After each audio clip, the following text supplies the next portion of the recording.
Assalamualaikum adikku Tayani, Om Yudi. Terima kasih oleh-olehnya dari Nganjuk.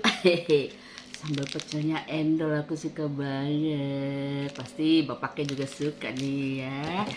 Juga ada kue ini boleh. Enak banget, tinggal dikit deh.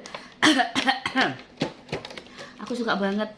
Enak gitu loh ya, dan gak enak gitu. Aku suka banget. Anak-anak juga pada suka.